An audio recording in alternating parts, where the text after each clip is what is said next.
អូនមិញសុំសួរអូនតែរាល់ថ្ងៃអូនអត់បានរៀនឬក៏បានឥឡូវនេះពេលសង្គ្រាម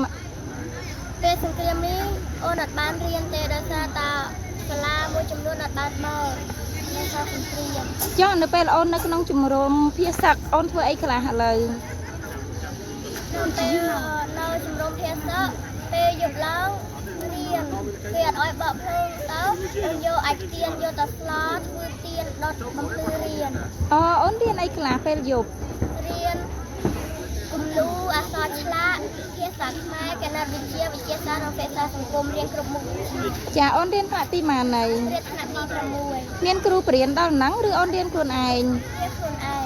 មិនអូនអត់ខ្លាចគ្រាប់ទេគេប្រាប់ថាកុំឲ្យដុតភ្លើងឲ្យអូននៅដុតភ្លើងរៀនទៀត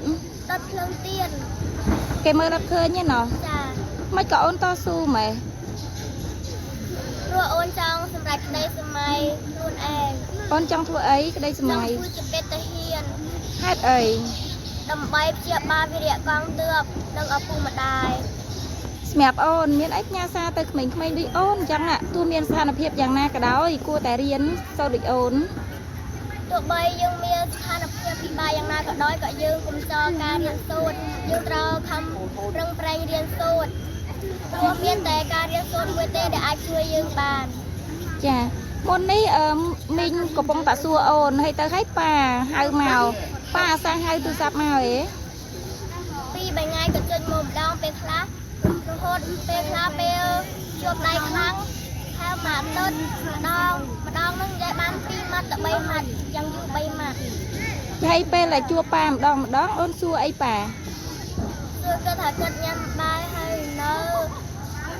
គាត់ញ៉ាំបាយហើយនៅគាត់មានសុវត្ថិភាពអត់អូនមានអារម្មណ៍មិនដែរពេលប៉ានៅក្បែរទៅសមរភូមិមុខអញ្ចឹងមានអារម្មណ៍ថាខ្លួន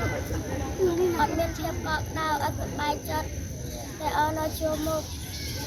អូនជូនពរឲ្យប៉ាឆាប់ត្រឡប់មកវិញទេហើយជូនពរឲ្យអូនមានសុខភាពល្អសំណាងល្អមានសុវត្ថិភាពនិងឆាប់មកជួបកូនវិញចាំអូនមកវិញកូននាំអូនមកមើលរូបកូន